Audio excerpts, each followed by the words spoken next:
Mr. Chairman, sir, I rise to support the cut motion tabled by Honorable Member from Nongkrem. I would like to be very specific and then flag these concerns before this August House in as far as this demand under grant number 3 is concerned. Now, under HERO expenditure 104, we have one particular provision at CM's flagship program, where the proposed amount to be spent is reflected at 5 crore. And the subheads indicate supplies and materials, grant in aid, general, non-salary. So how is this money proposed to be spent? What are the components? And the outcome expected thereof from this. Then another one is the Chief Minister's special grant in aid, general, non-salary, 20 crore. So here also, how this amount is going to be spent, the indicated areas where the money will be spent, and the expected outcome, including the outcome of the money that has been already spent in the preceding year. In 24-25, we see quite a substantial amount of money which has been spent. And in 25-26, current year, it is also 20 crore. So how is this money being spent? The areas, the modalities, methodology, transparency, from all these angles, I think it will be only appropriate for the House to know. And another part is the same issue which I have raised earlier. This is pertaining to Chief Minister's Special Development Fund. Now, last time when this question was raised through a similar cut motion, the reply has given the breakup. Now, when we look at the breakups, the names of the schemes were supposed to be tabled in this August House so that the members will have access to the schemes taken up.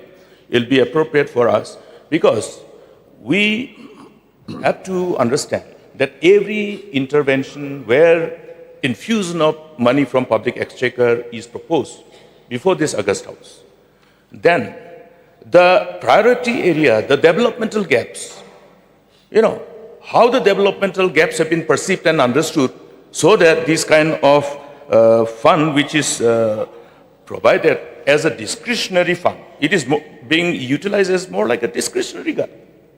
This 60 crore, it is no longer an intervention which is based on actual study to understand the developmental gaps and the needs of the people. Every single paisa that is spent from the public exchequer must be designed to address those concerns, specific concerns. Number of multiple departments are there. Then we have the consultants. So how is it this possible for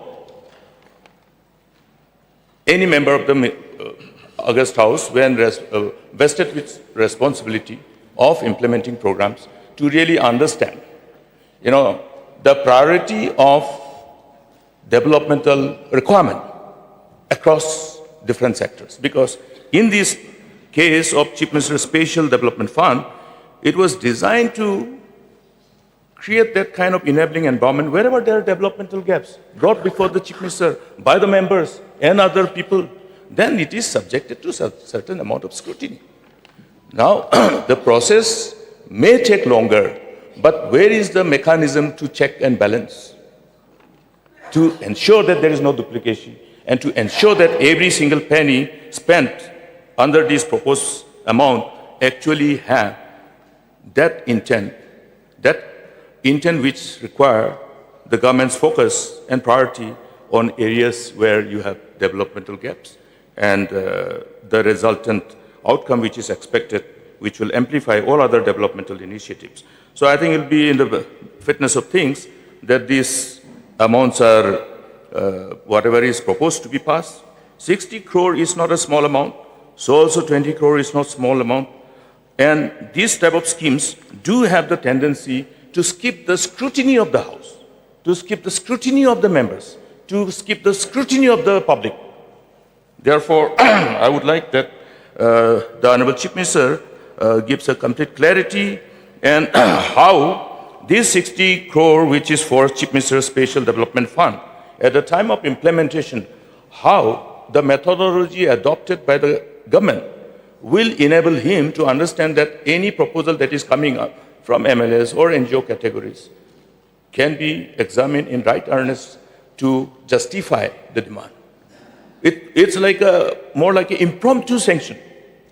I have seen in Songsak area, when there is a program of the Chief Minister, what happens is that some of the party workers mobilize the people to say that I will ask scheme from the Chief Minister and we will give you. So it's more like a weaponizing for political, the political agenda of the party. Yes, public money cannot be used to promoting the interests of a political party. Yes, then there's an instance when some of the women organizations, they were asked to submit. Subsequently, the CM has approved. Then somehow somebody took it and said they are not people who belong to our party, so they should not be there. So these are the informations which come to us, which is unpleasant to listen. Now, sometimes we used to pretend to not know and ignore, but it is necessary to bring this kind of situation where the public money is being utilized in a manner which is not inconsistent with the intent, wherein the intent should be factored in a manner which create a developmental outcome without any favoritism nor without any ill will. Because we are guided by the oath with no favor nor ill will. So this spirit, we are sworn by that oath. Therefore, it must be inconsistent with this whole core values with which we must engage upon utilizing public money. So with these few words, I support this cut motion.